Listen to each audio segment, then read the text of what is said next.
نحمده ونستعینه ونستغفره ونؤمن به ونتوکل علیہ ونصلی ونسلم علی سید الانبیاء وازواجہ واصحابہ اجمعین اما بعد۔ گرامی قدر سامعین، ایک بندہ مومن کے دل میں سب سے زیادہ محبت اپنے خالق اور مالک کی ہوتی ہے، اور ہونی بھی چاہیے کہ اللہ تبارک و تعالی نے اس مشت خاک کو کتنے انعامات سے نوازا ہے۔ والذین آمنوا اشد حبا للہ، کہ ایمان والے تو خدا تعالی ہی کے ساتھ سب سے زیادہ محبت رکھنے والے ہیں۔ اللہ تعالیٰ کی محبت کے بعد ایک مومن کے دل میں سب سے زیادہ محبت پیغمبر علیہ الصلاۃ والسلام کی ہونی چاہیے، کیونکہ اللہ تعالیٰ کے بعد ہمارے اوپر سب سے زیادہ حق انہی کا ہے۔ محبت رسول ایمان کی جان۔ یہ بات آپ جانتے ہیں کہ تمام اعمال صالحہ کی قبولیت کا دار و مدار ایمان پر ہے۔ اگر ایمان نہ ہو تو ہماری نیکیوں کی کوئی قدر و قیمت نہیں ہے۔ قرآن مجید میں جہاں بھی اللہ تعالیٰ نے ایمان اور اعمال صالحہ کا تذکرہ فرمایا ہے، وہاں ایمان کے ذکر کو مقدم فرما کر یہ حقیقت بیان فرمائی ہے کہ اعمال کی روح اور جان ایمان ہے۔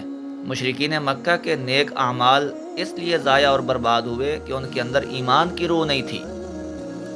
اگر آپ تحقیق فرمائیں تو پتہ چلے گا کہ ایمان کی بھی ایک روح اور جان ہے، اور اس روح اور جان کے بغیر ایمان بیکار ہے، اور وہ محبت مصطفیٰ صلی اللہ علیہ وسلم ہے۔ جیسا کہ حدیث شریف میں ہے، آپ صلی اللہ علیہ وسلم نے ارشاد فرمایا، لا یؤمن احدکم حتی اکون احب الیہ من والدہ وولدہ والناس اجمعین، کہ تم اس وقت تک مومن نہیں بن سکتے جب تک کہ میں تمہیں تمہارے باپ، دادا اور اولاد اور سب لوگوں سے زیادہ محبوب نہ ہو جاؤں۔ یعنی میری محبت جب تک تمام محبتوں پر غالب نہ آ جائے تم ایماندار نہیں بن سکتے۔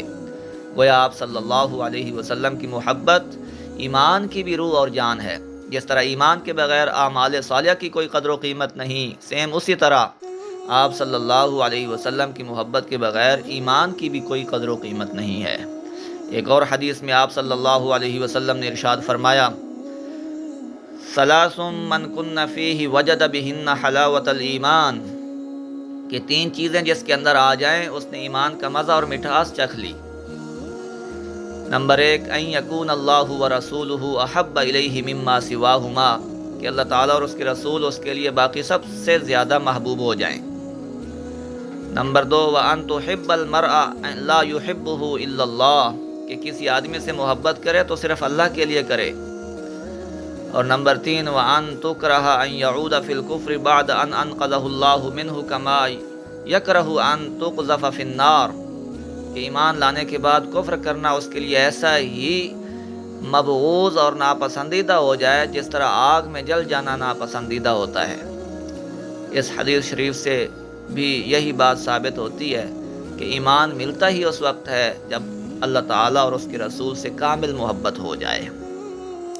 دعا ہے اللہ تعالیٰ ہمیں آپ صلی اللہ علیہ وسلم سے سچی محبت نصیب فرمائے، آمین۔ وما علینا الا البلاغ المبین۔